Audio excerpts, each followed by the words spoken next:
지난주에 우리는 요한복음 1장의 말씀을 생각했습니다. 우리 예수님의 성탄은 처녀 마리의 몸, 처녀, 남자를 알지 못하는 처녀의 몸에 하나님의 생명이신 그 생명의 말씀으로 예수님이 육신을 입고 잉태되고 태어나신 날이라고 말씀을 드렸습니다. 이미 말씀드린 대로 창세기 3장 15절, 이사야 7장 14절, 이사야 9장 6절의 예언의 말씀이 성취가 되고 이루어진 날이 성탄절이라고 말씀을 드렸습니다. 처녀 마리아의 몸에서 성령으로 탄생하신 사건에 대해서 돌아가신 우리나라 코미디 연계의 원로 구봉서 장로님의 맹쾌한 고백이 있습니다. 그분이 예수님을 믿게 되었다고 하니까 주변의 연예계의 친구들이 와서 자네, 처녀 마리아가 예수를 잉태해서 낳았다는 그 말도 안 되는 얘기를 자네가 믿는 거냐? 라고 물었답니다. 진정한 질문이 아니고 그냥 비웃는 쪼죠. 그걸 네가 믿고 예배당에 다닌다 하대. 그때 이분이 이렇게 대답했다고 합니다. 마리아의 남편 요셉도 가만히 있는데 자네들이 누구라고 이렇게 나서서 난리인가? 참 맹답을 했어요. 맞죠? 네. 이것이 정확한 성경적 고백이요 지혜로운 맹답변이라고 알려지고 있습니다. 우리나라 사람들에게 아주 옛날부터 내려오는 뿌리 깊은 편견 중에 하나가 있습니다. 편견. 그것이 흉조와 길조에 대한 심한 편견입니다. 오랫동안 알지 못하는 신인 우상을 섬기고 믿어오면서 우상을 섬깁니까? 항상 뭐에 대한 두려움이 있는가 하면은 미래에 대한 두려움이 있어요. 앞으로 어떻게 될 것인가? 그래서 간상을 보고 점을 치고 무당이 와서 구슬하고 이렇게 난리를 하거든요. 그것은 미래에 대한 두려움 때문이에요. 왜 미래에 대한 두려움이 생기느냐? 알지 못하는 신 우상을 섬기기 때문에 알 수가 없는 거거든요. 그래서 불안한 마음을 가지고 살아봤기 때문에 안 그래도 늘 불안한 마음이 내재되어 있고 무의식 중에 불안이 이렇게 마음에 자리 잡고 있는 아침에 일어났을 때 길조라고 생각하는 까치가 까치 울면 기쁜 소식이 올 징조라고 생각하고 기분 좋아합니다. 이 미물 까치 울음소리에 사람이 이렇게 기분이 좋아진대요. 사실 까치는 감이나 사과나 배의 이 과일밭에 가서 이 뿌리로 쪼아 먹어가지고 과일을 못 쓰게 만드는 흉조입니다. 그런데 까치를 좋다고 이렇게 편견을 가지고 하거든요. 그리고 흉조라고 믿어오던 까마귀가 아침에 일어났는데 까치가 안 울고 까마귀가 꺽꺽꺽 이렇게 울면은 그날 좋지 않은 일이 기분 나쁘다. 기분 나쁜 소리가 들려. 아침부터 기분 나쁘게 생각이 들어가지고 집에 땅에다 침을 탁 뱉으면서 헤이 물러가거라 선포하면서 자기에게 그날 닥칠 애군이나 나쁜 일이 온다는 징조를 못 오게 이렇게 말로서 이렇게 막는 그런 행위를 하죠. 이렇게 까마귀를 흉조라고 생각하고 좋지 않게 생각을 합니다. 지금도 그런 생각에는 변함이 없습니다. 이것은 까마귀에 대한 정확하게 알지 못하기 때문에 가지는 심한 편견입니다. 왜 까마귀를 좋지 않은 새, 즉 흉조라고 생각하게 되는가 하면 우선 깃털이 새까맣습니다. 그런데 우리 민족은 백이민족이라 해가지고 그런 깨끗함을 좋아하는 사상, 그래서 흰색을 좋아해요. 흰색을 좋아하는데 까마귀는 반대 색깔이 새카맣습니다. 아주 흉물스럽게 생겨 보이고요. 우는 소리조차도 귀신이 우는 것처럼 끄악끄악 합니다. 그래서 아주 기분 나쁘게 생각. 그리고 이 까마귀가 힘이 세고요. 체격이 참 좀 다른 새에 비해서 우람하죠. 주둥이 부리도요, 독수리 같이 아주 강하고 날카롭기 때문에 사람에게 해를 끼치고 애군을 몰고 오는 악한 새라고 생각하고 있습니다. 그런데 사실은요, 까마귀는 좋은 새, 길조입니다. 최근에 조류학자들이 까마귀의 특성을 세밀하게 연구하면서 이 새는 흉조가 아니라 길조라는 사실이 새롭게 증거되고 알려지고 있습니다. 그 증거를 보면은 첫째로 까마귀는 어느 정도 크면 어미새에게 성실하게 자기가 보온을 하는 먹이를 갖다 주는 효심이 특별하다는 것을 알게 됐습니다. 효심이 특별하대요. 까마귀가 참 좋은 새죠. 네. 부모에게 불효하는 자식은 까마귀보다는 못한 자식입니다. 까마귀는요, 자기가 좀 크면 부모에게 먹이를, 특별히 자기 어머니에게 먹이를 갖다 먹인대. 둘째는 동생들을 아주 잘 키우고 안전하게 돌보는 애정이 많은 새래요. 애정이 많은 새래요. 조류학자들의 연구입니다. 그래서 행제가 특별한 아주 좋은 길조라는 것입니다. 셋째는 잡식성인 까마귀는 농사에 해로운 해충을 다 잡아먹는데, 그리고 농사에 큰 유익을 주고 또 자연의 청소부 역할을 한다는 것입니다. 그 더럽고 썩은 것도 다 쪼아먹어가지고 없애버린다. 넷째는 까마귀 떼들의 배설물은 아주 좋은 양질의 거름이 된다는 것입니다. 거름이다. 아주 좋은 거름이 된대요. 다섯째로 자기 가족이나 무리를 떠나지 않고 평생 고한락을 같이 하면서 때를 이루며 삽니다. 배신이나 반역하면서 무리에서 떠나는 법이 없다고 합니다. 죽을 때까지 함께하며 무리를 이루고 때를 이루고 살아간다는 것입니다. 지금 어떤 때 하늘을 보면요, 까마귀 떼가요 수백 마리 수천 마리가 쫙 공중에서 아주 이 율동을 하고 뭐 춤을 추면서 하늘을 쫙 나르는 까마귀 떼를 보신 적 있나요? 까치는 그런 적이 없습니다. 까마귀입니다. 얼마나 그 운무를 이루는지요. 너무너무 보기 좋게 이렇게 날아다니는 까마귀가 때를 이루옵니다.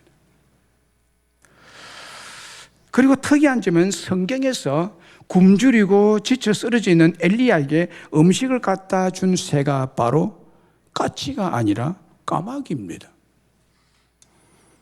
그리고 기독교 나라인 유럽에서는 오래전부터 까마귀를 길조로 여겨왔습니다.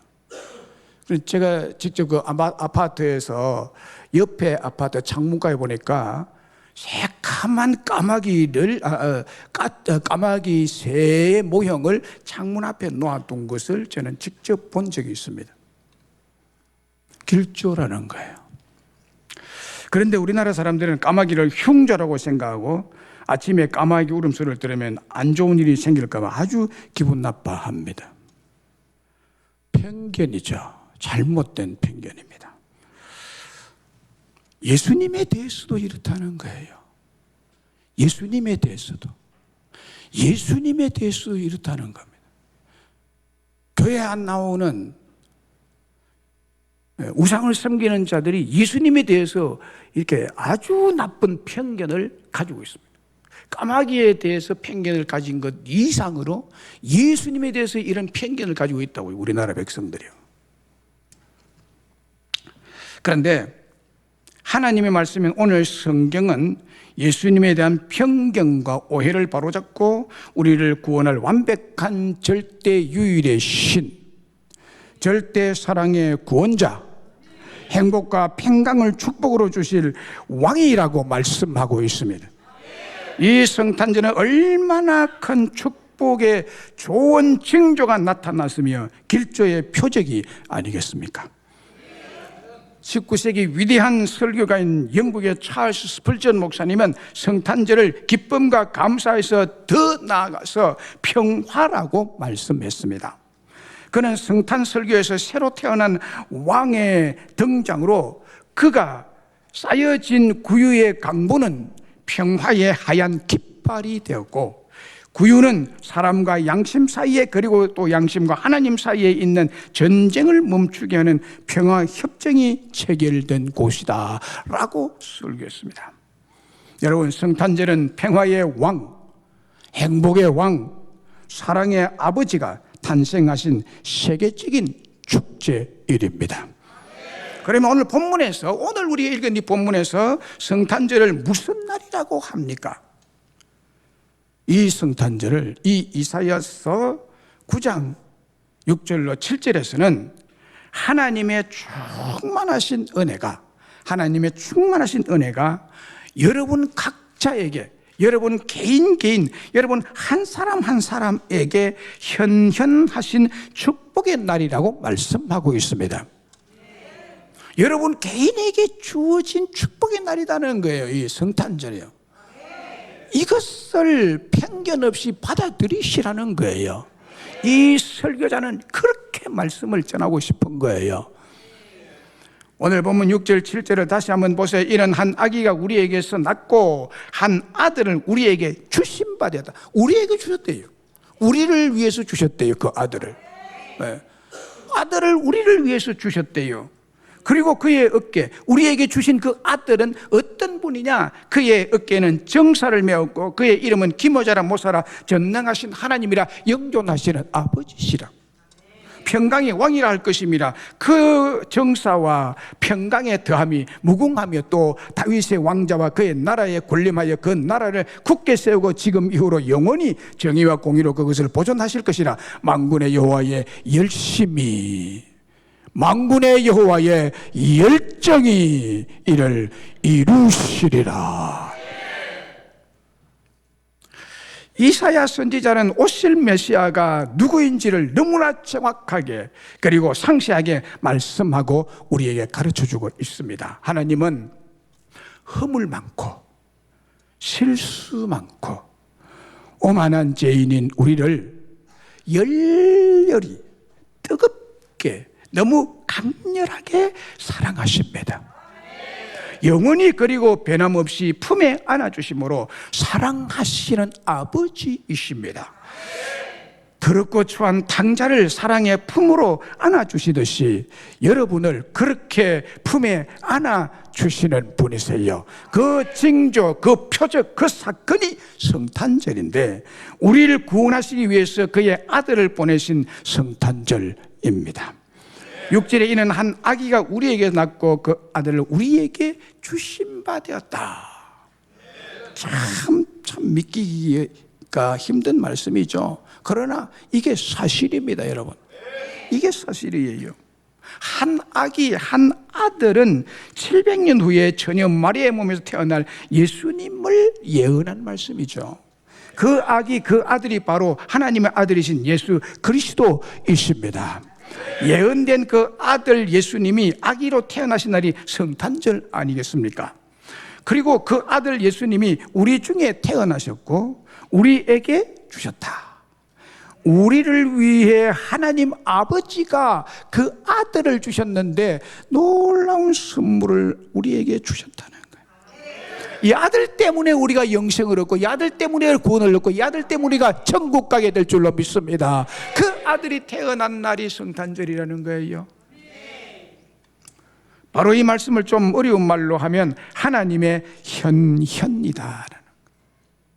하나님의 현현. 현현이란 현재 현실적으로 나에게 여러분 모두에게 보이지 아니하시는 하나님께서 눈으로 볼 수 있는 사람의 모습으로 현현 즉 나타나셔서 오셨다라는 뜻입니다. 하나님의 현현임. 이 성탄절은 하나님의 현현 나에게 나타나셨다는 거예요. 하나님께서 외아들을 인간의 눈으로 볼 수 있는 육신의 모습으로 현현하셨다는 뜻입니다. 그러면 우리 한 사람 한 사람에게 성탄절에 오시고 나타나신 하나님의 충만하시고 은혜로우신 현현의 모습이 어떠하다고 말씀하고 있습니까? 이 성탄절에 오신 하나님의 아들 예수님은 그의 어깨에 정사를 메었다고 그래요. 이 정사는 정치 건세라는 뜻이죠. 지배자라는 뜻입니다. 통치자는 뜻입니다. 그 아기의 어깨는 통치자의 권한을 부여받고 이 땅에 태어났다는 거. 그분을 우리에게 주셨다는 거예요. 그 권세를 우리에게 주셨다는 거거든요. 그리고 그 이름은 기묘자라 모사라고 했습니다. 여기에 기묘자란 그의 인격과 존재에 있어서 인간의 생각과 능력을 초월하시는 놀라우신 분이라는 뜻이에요. 기묘자. 인간의 생각과 능력을 초월하시는 자, 기묘한 자다 이 말이죠. 예수님의 품 안에는 여러분 헤아릴 수 없는 기묘한 보화들이 충만하게 감추어져 있는데 예수를 믿는 자에게는 그것을 알 수 있는, 그것을 자기 소유로 가질 수 있는 은혜와 축복을 주신 줄로 믿습니다. 이거 주려고 하나님이 그 아들을 우리에게 보내주셨다는 거예요. 이거 주시려고. 그리고 모사자라는 것인데, 모사란 좋은 자, 의논 상대자는 뜻입니다. 원의 뜻이. 예수님이 우리의 최고의 좋은 자인 줄로 믿습니다. 최고의 상담자, 멘토자라는 뜻입니다. 예수님이 기묘자, 모사는 우리가 참 아주 지혜롭게 잘 살아가는 사람을 가리켜서 저거 모사꾼이야 그러죠. 바로 그 뜻입니다. 또 영존하시는 아버지라 그랬어요. 영존하시는 아버지. 이 영존하시는 아버지, 예수님이 아버지로 오셨다는 거예요. 참 이거는 영적인 일이기 때문에 영적으로 분별하고 믿어야 되겠죠.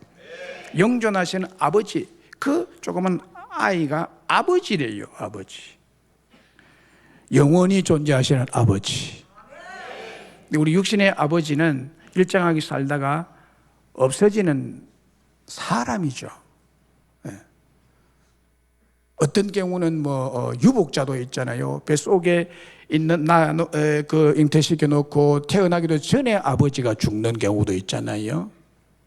거기에 비하면 아버지는 없어지지 아니하는 영원히 나의 아버지가 되시기 위해서 이 땅에 오셨고, 영원한 영존하시는 아버지가 되시기 위해서 아버지를 저와 여러분에게 주셨다라는 거예요.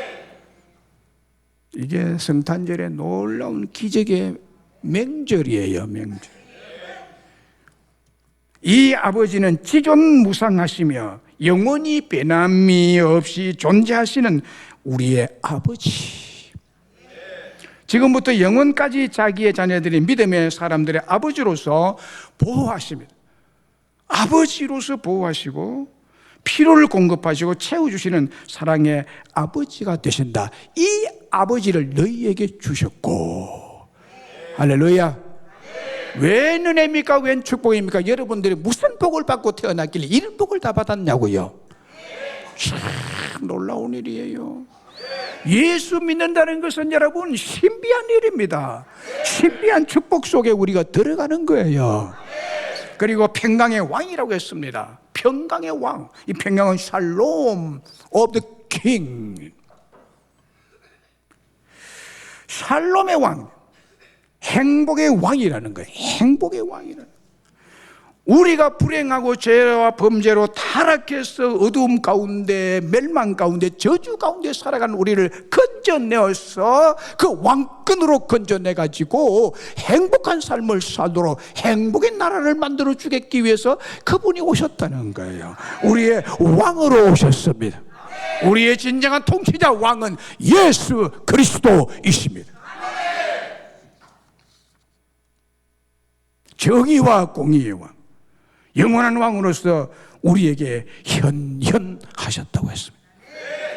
전능하신 왕권과 능력으로 우리를 구원하시는 평강의 왕, 정의와 공의의 왕, 영원한 왕이십니다. 그리고 만군의 왕이신 하나님의 열심이, 하나님의 열정이 메시아 예수님의 탄생과 그 완벽한 사역을 이루고 완성하고 성취하실 것이란 뜻입니다. 여기 열심이란 히브리 원어로 카누아라는 단어인데 문자 그대로의 뜻은 시기, 질투란 뜻입니다. 이 열심이란 말이 본래 하나님 열심히 이를 이루리라, 하나님의 시기와 질투가 이것을 이루리라, 이 원문의 그 어원적인 뜻으로서 번역을 하면 그거예요. 그런데 이 단어가 예수님의 탄생 사건과 연관되어 사용될 때는 그 뜻은 자기가 사랑하는 백성을 원수에게, 마귀에게 빼앗기지 않을 뿐만 아니라 은혜로 구원하시고 보호하시고 사랑하시고 축복하여 주시기 위한 뜨거운 관심, 뜨거운 열심으로 이루어질 것이라는 예언의 말씀이죠. 원수에게 빼앗기는 것을 너무너무 싫어한다는 거예요. 하나님의 백성이 원수에게 가는 것을 너무너무 질투하신대요. 그 질투하시는 그 열심, 그 열정으로 우리를 구원해서 하나님 백성 만들어 주겠다. 그분이 아들로 우리에게 오셨다는 거예요. 성탄절에 하나님의 충만한 은혜가 우리 각자에게 현현하신 축복이라는 뜻을 여러분 달리 표현하면 오늘 본문의 말씀과 같이 왕이시고 아버지 되신 하나님께서 절대 능력으로 저와 여러분을 사랑하는 거예요. 사랑하심으로 그 사랑이 나타났다는 거예요. 현재 나타났다는 거거든요. 그리고 우리를 통해서 정의와 공의를 세우시고 평강과 행복을 완벽하게 다 주신다는 깊은 의미의 뜻이 담긴 은혜와 축복의 말이죠. 이 하나님의 현현이란 말은 하나님의 열심히 이 왕의 직무와 사명, 아버지의 사랑과 보호하심을 가진 메시아가 오셔서 완성하실 것이라는 말씀입니다. 하나님의 열심은 다 하시겠죠. 우리도 열심히 살면요, 어느 정도는 가난을 면하는데요, 하나님의 열심히 이룬다면 이거는 틀림없습니다. 왕이 주시고 베푸시는 은혜와 축복을 우리에게 현현하심으로 우리에게 주시고 우리의 것이 되게 하신 예언의 성취가 성탄입니다. 마태복음 2장 1절로 2절에 보면요, 이런 말씀이 있죠. 헤롯 왕 때에 예수께서 유대 베들레헴에 나심에 동방으로부터 박사들이 예루살렘에 이르러 말하되 유대인의 왕으로 나신 네가 어디 계시냐? 유대인의 왕으로 나신 네가 어디 계시냐? 우리가 동방에서 그의 별을 보고 그의 경배하려 왔노라. 이 말씀에 나오는 동방 박사 세 사람은 이름이 나오지 않습니다. 동방 박사처럼 예수님께서 탄생하신 첫날 밤에 경배한 목자들의 이름도 성경에 언급되고 있지 않습니다. 이름은 그 이름 자체를 밝히기 위해 쓰지는 않습니다. 그 사람이 가지고 있는 것 때문에 이름을 밝히는 것이지 이름 자체를 귀히 여기지는 않습니다. 어느 나라 사람인지 성경은 전혀 그런 것을 밝히지 않습니다. 세상은 그런 것을 귀히 여기죠. 그러나 하나님의 나라에서 귀히 여기는 것은 그런 것이 아닙니다. 동방 박사들이 첫 성탄절에 경배하도록 초청받은 것은 박사이기 때문도 아닙니다. 그들의 인물이나 지식이 있어서 초청받은 것도 아닙니다. 이들이 왕이신 주님께 나아가 경배할 수 있었던 것은 믿음의 사람들이었기 때문입니다. 이스라엘의 왕이 올 것을 기다리고 있다가 이스라엘 왕을 향하여 그 별을 보고 나아가서 경배할 정도로 이들 이방인들에게는 살아있는 믿음의 은혜와 축복을 충만히 받았던 자들입니다. 참 이게 참 놀랍죠. 믿음의 힘이라는 것이 이렇게 큽니다, 여러분. 그러므로 성경은 이 사람들을 특별히 첫 번째로 왕을 경배한 성탄 경배자로 기록하고 있다는 사실입니다. 그렇습니다, 여러분. 저는 앞으로도 마찬가지라고 생각합니다. 여러분이 육적이고 세속적인 관심을 갖는 것에 주님은 관심을 갖지 않으십니다. 여러분이 얼마나 하나님이 바라시고 귀히 여기시는 믿음의 선물에 관심을 갖고 있느냐, 신앙의 사람이냐, 영적인 사람이냐, 믿음의 사람이냐, 왕께 경배하는 믿음을 가지고 있느냐, 그것이 중요한 것입니다. 박사들이 주님께 나아가서 왕께 드리는 그 귀한 황금과 유황과 모략을 드리는 것을 보더라도 신앙이 없는 사람이 할 수 없는 경배입니다. 아무리 지식이 많고 지위가 높고 권세가 커도 믿음이 있는 사람은 이런 것을 할 수 있는 것입니다. 믿음이 있으면 박사라도 갓난 아이 앞에 무릎 꿇고 머리를 숙여 절을 하고 경배를 하는 것입니다. 신앙의 사람에게 있어서 최고의 은혜와 축복은 하나님께 경배하는 것입니다. 하나님의 아들 메시아를 기다리는 것, 하나님의 뜻을 기다리고 하나님의 뜻을 바라보고 하나님의 영광을 바라보는 사람, 이것은 믿음과 신앙의 은혜와 축복이 없는 사람은 절대로 할 수가 없습니다. 그들은 유대인의 왕으로 나신 네가 어디 계시뇨? 우리가 그에게 경배하러 왔노라. 왕이신 하나님의 아들을 찾아 아주 먼 곳에서 와서 경배한 이 믿음은 보통 믿음이 아니었습니다. 동방 박사들이 아기 예수님의 탄생을 만왕의 왕이라고 믿고 경배에 초대받은 것은 하나님의 충만한 은혜의 축복이 박사들 각자에게 현현하신 사건이다, 이 말입니다.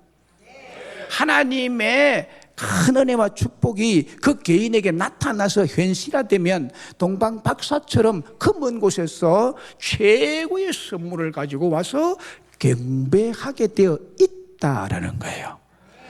이게 성탄절입니다. 미국의 대통령 가운데 트루먼은 전임자가 2차 대전 때에 사망한 후에 미국의 33대 대통령으로 취임하면서 하나님 앞에 이렇게 기도했다고 합니다. 하나님의 도우심으로 백성을 다스릴 올바른 지혜를 저에게 주시옵소서. 솔로몬에게 주셨던 지혜를 저에게 주셔서 이 나라를 바로 다스리게 하여 주시옵소서라고 기도하는 믿음을 받은 사람, 믿음의 선물을 받은 사람이기 때문에 늘 그의 삶에 그의 대통령직을 완수하는 동안에 하나님의 현현하심을 경험하고 축복으로 누리며 대통령의 사명을 감당했다고 합니다. 참 믿음 있는 대통령이었죠. 믿는 지도자와 믿지 아니하는 지도자, 믿는 사람과 믿지 아니하는 사람, 무엇이 다릅니까? 어떤 분들은 예수 믿는 사람도 별 다를 바가 없다라고 하죠. 네 뭐 예수 믿어도 별 수 없대, 이렇게 비아냥거리는 말을 들을 경우가 있습니다. 그렇습니다. 예수 믿는 사람도 별 수 없어요. 예수 믿는 사람도 걱정이 있죠. 어려움이 있고 시험이 있고 질병도 있고 교통사고도 들어 만나고 사업에 부도도 나고 때로는 넘어지는 실수도 하는 그런 어려운 점이 인간인데 없을 수 있겠어요? 다 부족합니다. 오히려 더 많이 부족하기 때문에 불러주시고 믿음의 축복을 주신 줄로 믿습니다. 그러나 무엇이 다를까요? 분명히 다른 점이 있습니다.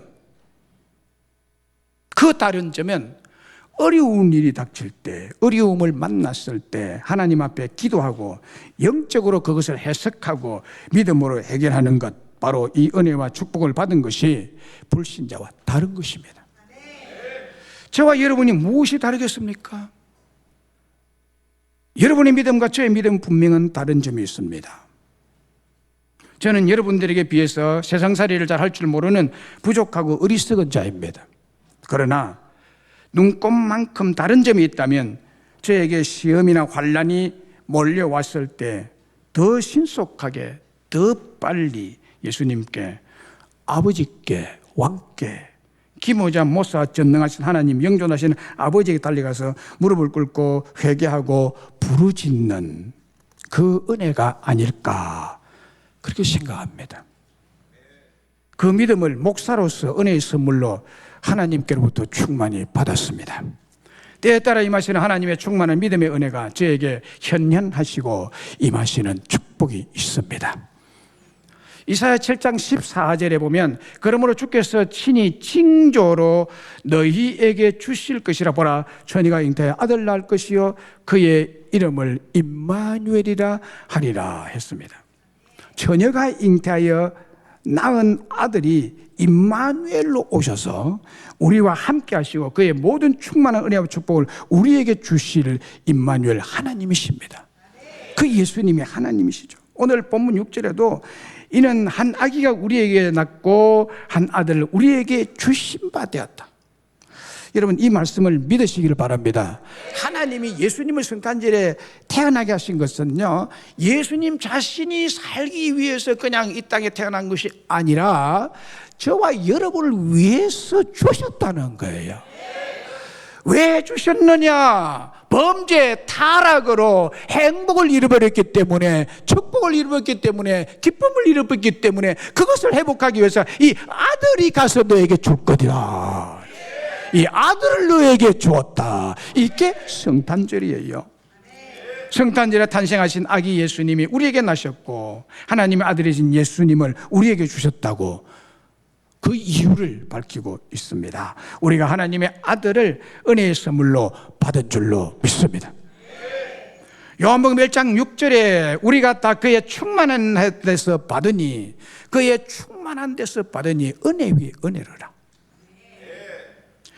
예수님께서 육신으로 태어났지만 하나님의 모든 신성이 충만하신 전능하신 하나님이시죠. 어린 아이로 태어났지만 그 신생아의 손이 바들바들하고 목을 잘 가누지 못하고 일어서지도 못하는 그 신생아지만 그의 육신 속에 하나님의 모든 신성이 충만하신 전능하신 하나님으로 평강의 왕으로 영존하시는 사랑의 아버지로 기묘자로 모사로 탄생하신 분을 통해서 우리가 선물을 받게 되었다는 거예요. 그것을 은혜 위에 은혜라. Grace of grace. 하나님께서 육신을 입고 탄생하신 성탄절에 절대로 고갈되지 않고 시들지 않고 변질되지 않는 하나님의 모든 충만하신 신성, 그 하나님 되심으로부터 우리가 받고 또 우리에게 선물로 은혜로 축복으로 우리에게 주셨다. 여러분 참 우리는 예수 믿는 사람은요, 우리가 상상할 수 없는 하나님의 은혜와 축복을 받은 자들이에요. 얼마나 감사한 일인지요. 깊이 생각하면 여러분 정말 머리 둘 곳이 없을 정도입니다. 성탄절에 은혜 위에 은혜의 선물을 받은 자들이 바로 저와 여러분인 줄로 믿습니다. 이 성탄절기에 우리가 은혜 위에 은혜를 받은 것들이 무엇일까요? 바로 구원, 영생, 천국, 평안, 행복, 기쁨, 성령, 하나님의 말씀 등등을 받았죠. 이런 선물들이 예수님의 탄생으로 말미암아 우리에게 현현하게 되었다. 우리에게 은혜로 주어진 바 되었다는 거예요. 성탄절에 하나님의 충만한 은혜가 우리 각자에게 현현하신 은혜의 축복이 없다면 우리는 절망이요 어두움이요 멸망 그 자체입니다. 역사를 보세요, 여러분. 독일은요, 하나 예를 들면 2차 대전 당시에 독일을 보면요, 히틀러가 등장한 다음에 성경을 완전히 묵시합니다. 성경을 뒷전에 두고 목사를 다 죽입니다. 감옥에 가두고 목사를 비판합니다. 그리고 믿음과 신앙의 모든 것을 다 멈추고 히틀러를 향하여 독일 백성이 달려갑니다. 독일의 청년들이, 독일의 모든 철학이, 독일의 모든 교육이 전부 그쪽으로 향하여 함께 나갔습니다. 하이 히틀러! 히틀러는 이 힘을 이용해서 엄청난 일을 합니다. 모든 실업자를 없이하고 큰 세력으로 유럽을 다 점령할 수 있었습니다. 엄청난 힘을 나타냈습니다. 그의 말 한마디에 수천만 명이 움직였습니다. 수억의 인류를 벌벌 떨게 만든 자가 히틀러입니다. 그는 그리스도가 된 사람입니다. 주님을 영화롭게 해야 될 사람이 주님이 되어 있습니다. 독일은 그때 가장 어두운 때였습니다. 독일 역사상 가장 큰 파멸을 당하게 됩니다. 가장 큰 저주를 받게 됩니다.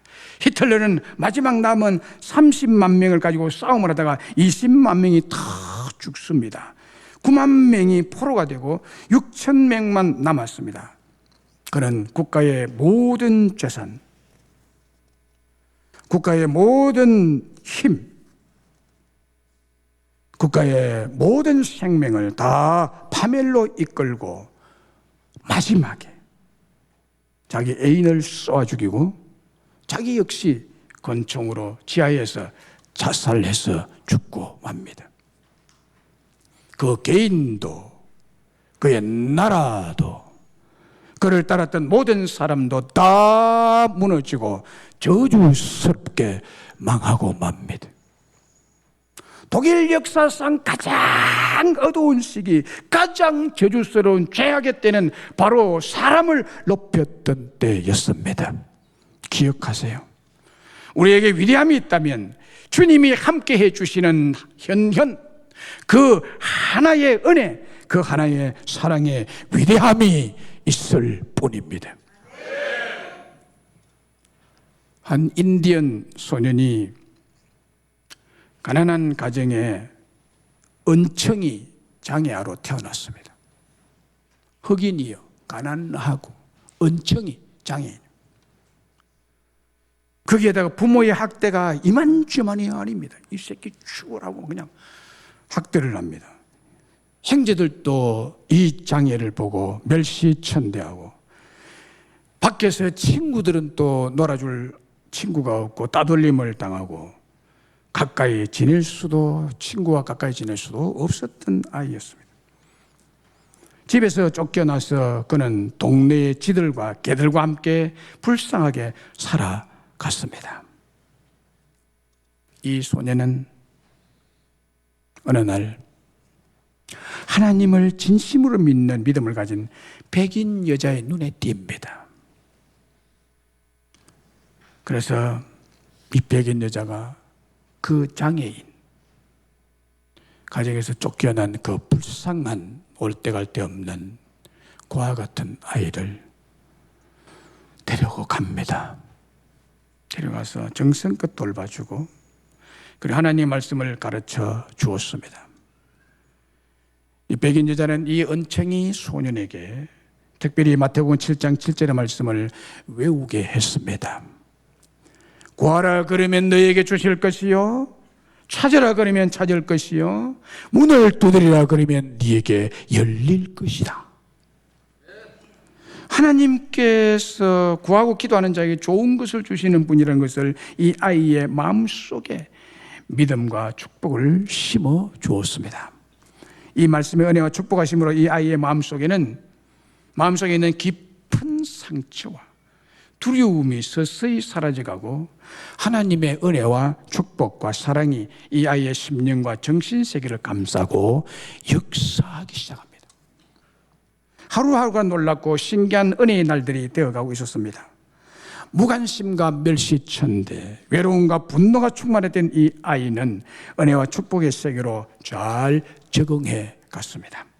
왕이신 하나님을 바라보고 영존하시는 아버지를 믿고 평강과 행복의 주님을 바라보고 함께 하시는 임마누엘 예수님만 믿는 절대 믿음을 그가 가지게 됩니다. 오직 믿음으로 백인 여자의 집안일을 신실하게 도왔고, 백인 여자는 이 아이를 수술해 줍니다. 그 후로 소녀는 인디언 마을의 최초의 고등학교 졸업자가 되었고, 또 공부를 계속해서 교육학 박사가 됩니다.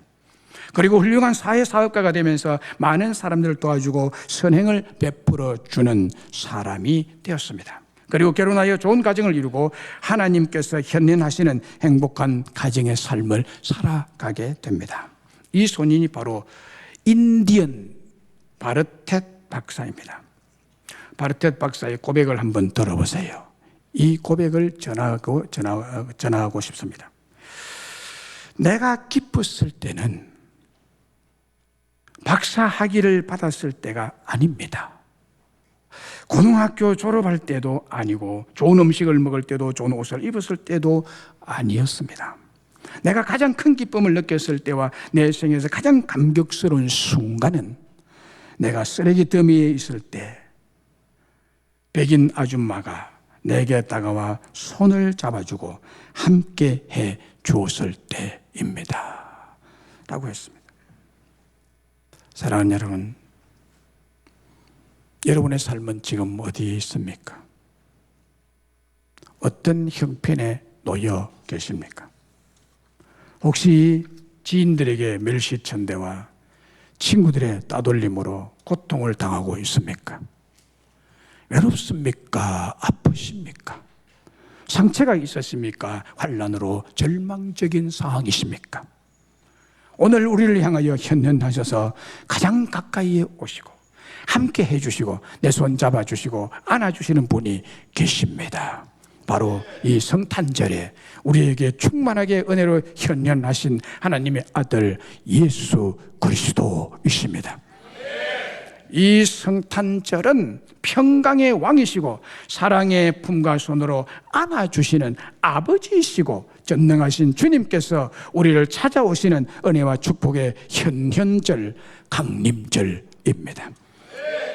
허물이 많은 사람일지라도, 보잘것없는 사람일지라도, 아무것도 할 수 없는 무익한 존재라 할지라도, 냄새나고 허름한 베들레헴 말구육간에 오신 예수님께서 우리를 안아주시고 잡아주시면 진정한 성탄 경배자로서 모든 것이 달라지고 변하게 될 줄로 믿습니다.